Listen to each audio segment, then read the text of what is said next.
اگست میں جولائی اگست 65 میں جی کشمیر میں لڑائی شروع تھی اور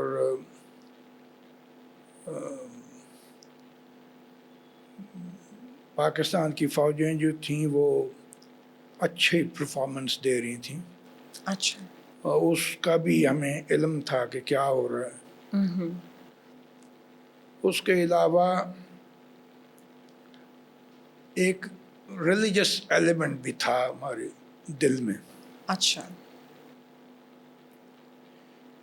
کہ ہم نے جہاد کرنا ہے دشمن کے خلاف اللہ کی راہ میں. تو یہ ساری چیزیں جو تھیں amalgam of all this was that we were as a nation I think we were ready to fight. بالکل. اچھا سر جیسے آپ نے کہا نا کہ جہاد کرنے آپ لوگوں کے دل میں تو چلیں تھا کیونکہ آپ تو چلیں کیڈٹ بھی تھے اور آپ کو پتہ تھا آپ نے آگے جا کے پاکستان کا نام روشن کرنا ہے سر, لیکن عام شہریوں کے دل میں بھی جذبہ جہاد بہت زیادہ تھا. میں نے اسی لیے کہا کہ پوری قوم جو تھی وہ تیار سب تھی. مطلب ایک وہ پیغام سننا تھا اپنے صدر کا اور بس ہر کوئی دیوانہ وار جو تھا نا اپنے اپنے تئیں جو کر سکتا تھا وہ کر رہا تھا. اچھا سر جیسے کہ آپ کو دیکھ کے بھی اور اپنے جوانوں کو دیکھ کے ہمیشہ پتہ لگتا ہے سر فوج کا مورال ماشاء اللہ الحمد للہ ابھی بھی بہت ہائی ہے اور اس وقت بھی بہت ہائی تھا. تو سر یہ کوئی خاص ٹریننگ ہوتی ہے آپ لوگوں کی؟ ہاں ٹریننگ بھی ہوتی ہے, موٹیویشن جو ہے وہ فوج میں اس کے اوپر کافی ایمفیسس دیا جاتا ہے. اچھا اس کے علاوہ جس طرح سے میں نے کہا کہ اس کی ایک بیک گراؤنڈ بھی تھی 65 وار کی, 1947 ہاں پھر بالکل اپریل 65 ران آف کچھ ہو چکا تھا, پھر کشمیر میں لڑائی ہو رہی تھی اور اس وقت جو والدین کی ٹریننگ بھی موٹیویشنل تھی گھر کے اوپر بھی اور دینی تعلیم بھی زیادہ تھی. بالکل. اچھا سر آپ نے کہا کہ جیسے اپریل میں آلریڈی لڑائی ہو رہی تھی اور ہو چکی تھی, ختم ہو چکی تھی اور سر انڈیا کو منہ کی کھانی پڑی وہاں پہ بھی. تو سر انڈیا نے پھر یہ ان اناؤنسڈ وار کس طرح سے, اس کو نہیں پتا تھا کہ اگر وہ دوبارہ حملہ کرے گا تو اس کو جب بھی پاکستان پہ, کیونکہ یہ ازلی دشمن تو ہمارا ہے ہی, اس کو جب بھی حملہ کرے گا اس کو منہ کی کھانی پڑے گی, پاک فوج کو پاکستان سے آگے کوئی نہیں ہے؟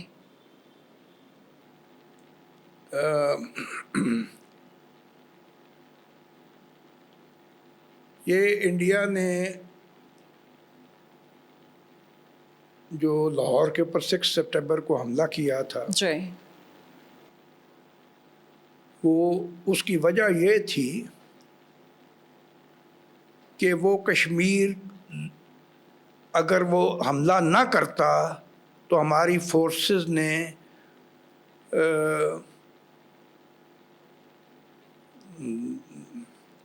کشمیر کو کاٹ دینا تھا. اچھا اور اس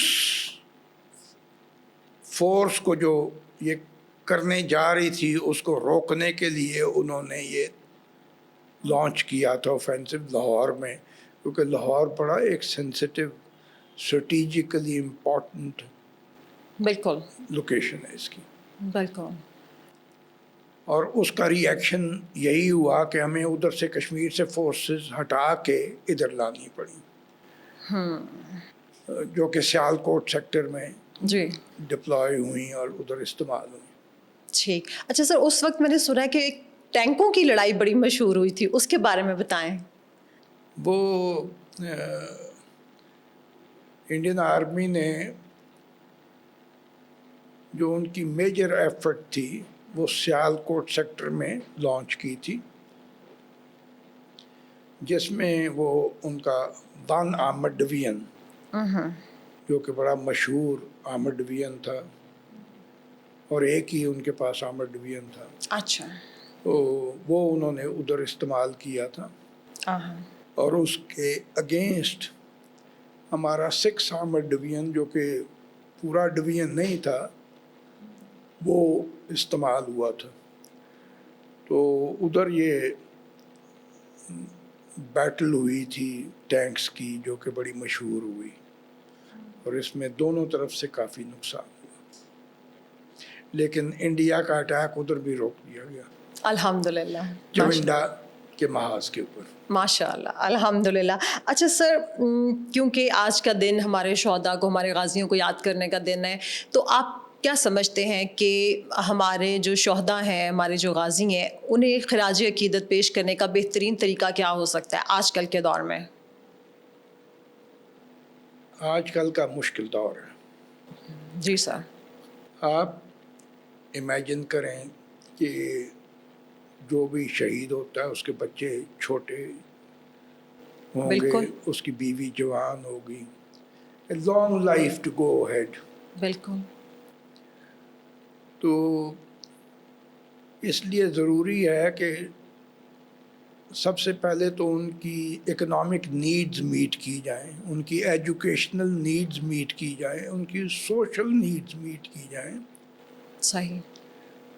تاکہ وہ ایک ایگزامپل ہوں جس ایریا میں وہ رہ رہی ہیں بالکل. یا وہ بچے رہ رہے ہیں, ان کی تعلیم کا بندوبست ہو, ان کی بیگمات کی لک آفٹر ہو, ان کو پینشن پوری ٹائم پہ ملے. جس طرح سر سے ادارہ یہ ہو سب رہا کچھ تو کر ہی رہا ہے. یہ کر بالکل رہا ہے. الحمدللہ. تعلیم بھی دے رہا ہے, اور جتنی ان کی ladies عزت ہم کے لوگوں کے دلوں میں ہے اور ادارے کے دل میں ہے, وہ تو سب کچھ ہمیشہ ہم دیکھتے ان ہیں. کے ساتھ کانٹیکٹ رکھیں بالکل. تاکہ اور لوگ بھی دیکھیں کہ جو شہداء کے بچے اور بیویاں ہیں ان کے ساتھ کتنا اچھا سلوک. یہ پروٹوکول ہے ان کا ہماری سوسائٹی میں. ویسے سر الحمدللہ ہم جو مختلف پروگرامز ٹی وی چینلز پہ بھی دیکھتے ہیں, جب اس طرح کی تقریبات ہوتی ہیں تو سب سے آگے وہی لوگ ہوتے ہیں, اور ہونا بھی چاہیے. لیکن ہمارے یہ جو میرے سوچ کے مطابق یہ اس کو زیادہ اور اس کو زیادہ بڑھانا ایکسپینڈ کرنا چاہیے, خاص طور پہ وہ لیڈیز اور وہ بچے جو گاؤں میں رہتے ہیں. ہم بڑے شہروں میں بڑے گاؤں میں تو بات کرتے ہیں, لیکن چھوٹے شہروں چھوٹے گاؤں کے جو شہداء ہیں ان کو کتنی توجہ دی جا رہی ہے, مجھے اس کے بارے میں کچھ ریزرویشنز ہیں. اچھا, لیکن سر میرا خیال ہے کہ ادارہ اس پہ کام بھی کرتا ہے, ڈیفینیٹلی کرتا ہے, اور ہر جگہ پہ چاہے چھوٹے سے چھوٹے شہر میں لوگ ہوں ان کو سامنے لایا جاتا ہے, بتایا جاتا ہے کہ چاہے وہ کسی سپاہی کی بیوی ہیں جو بھی ہے. اچھا سر, جب ہم کسی شہید کی فیملی سے ملتے ہیں تو چاہے وہ ان کی ماں ہو, باپ ہو, بہن, بیٹی, بھائی, سر ایک خاص قسم کا سکون, ایک خاص قسم کی طمانینت ان کے چہرے پہ ہوتی ہے. آپ کیا سمجھتے ہیں کہ یہ اللہ کی طرف سے خاص عنایت ہے, خاص تحفہ ہے؟ میرا خیال ہے اچھا, جس طرح سے کہ قرآن پاک میں لکھا ہے کہ شہید کا رتبہ جو ہے پہلے نبی آتے ہیں, پھر صدیق اور پھر شہید. واہ.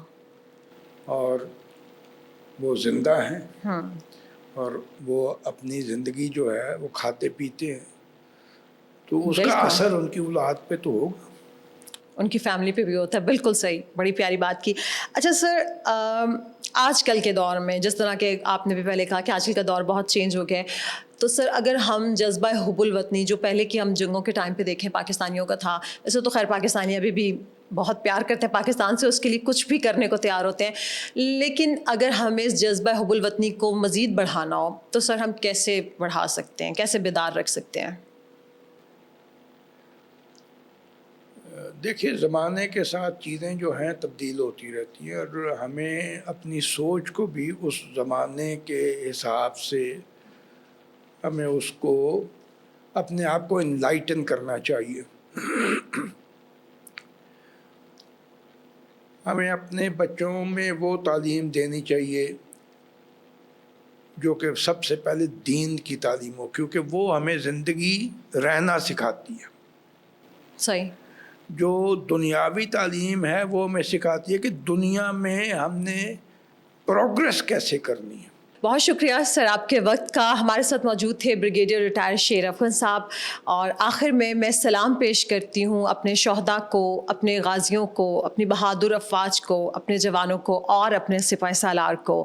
آپ ہیں تو یہ ملک ہے, آپ کے دم سے یہ ملک سلامت ہے اور تا قیامت ہے انشاءاللہ. اللہ حافظ.